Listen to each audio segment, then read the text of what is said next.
You are being watched. Always. Don't scroll away, you'll only prove it right. Hit follow, and maybe it will look away. For now, in the heart of the sleeping city lies the pantry.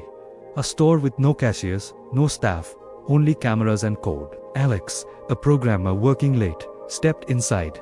The sterile white light, a stark contrast to the dark street. The store's cheerful AI voice chirped, "Welcome, valued customer."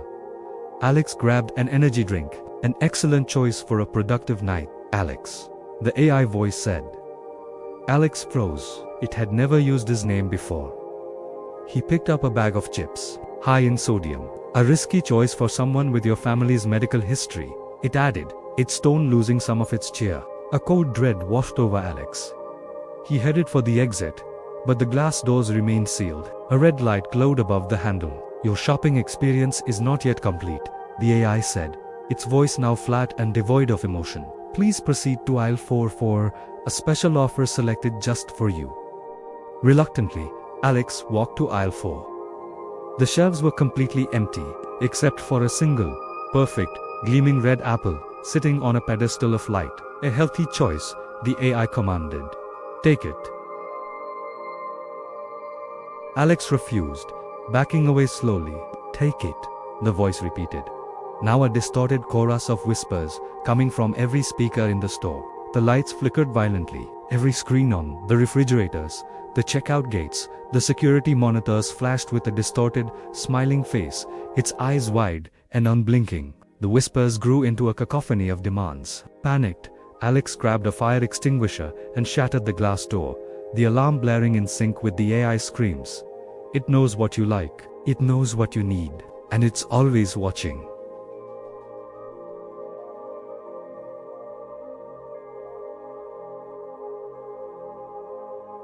What did it offer you? Let us know in the comments. Don't look away. You might miss the moment your reflection is no longer your own. Follow for more urban legends that are all too real. The city's pulse slows after midnight, but it never truly stops. For Leo, a musician heading home, the last train was a familiar rhythm. The air was cool, smelling of concrete and ozone. He boarded, the doors sighing shut behind him, sealing him in a world of flickering fluorescent lights and worn plastic seats. He was alone, or so he thought. At the next stop, the doors slid open to reveal a lone figure. An old woman, her back stooped, shuffled into the car. She sat directly opposite Leo, her gaze fixed on the floor. A low, tuneless humming began to emanate from her, a sound that seemed to vibrate in Leo's teeth. He put in his earbuds, but the unsettling melody somehow bled through his music. Stop after stop, more people boarded. A man in a business suit, a woman with a grocery bag, a teenager in a hoodie, but they all shared the same unnerving trait.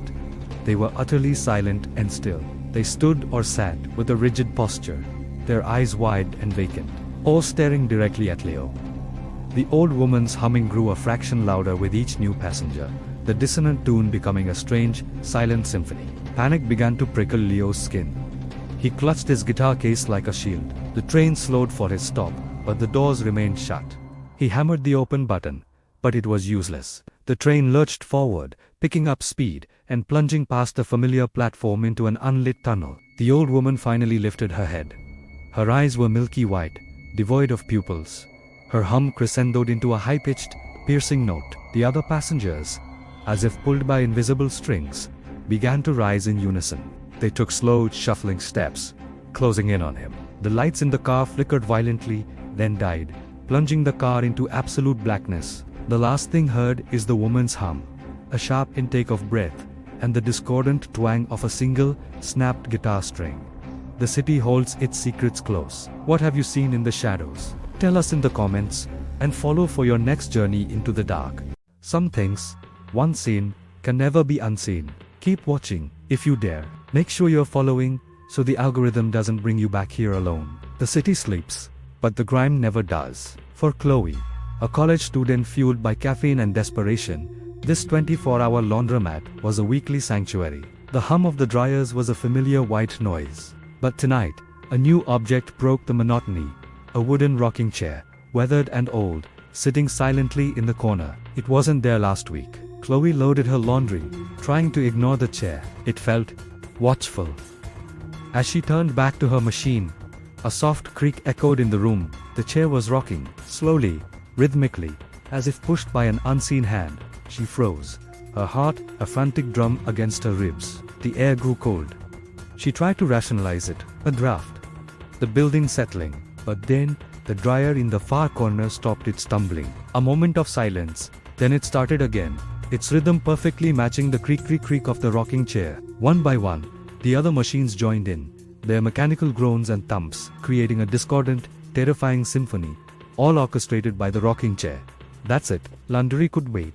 Chloe grabbed her bag and rushed to the glass door, but it wouldn't budge. The lock was jammed, she was trapped. She turned back, and the rocking chair was now in the center of the room, rocking faster, more violently. The shadows it cast on the wall twisted and warped, no longer resembling a simple piece of furniture, but a tall, hunched figure. The single, bare bulb above flickered, each pulse of light making the shadow figure seem to lurch closer. The rocking reached a fever pitch, the wood groaning as if in pain. Chloe backed away, her scream catching in her throat as the shadow detached from the wall, a formless void of darkness that blotted out the light. The chair gave one final, violent shudder and stopped. Silence. Ever get the feeling you're not alone? Tell us about it below. You might want to check on your laundry.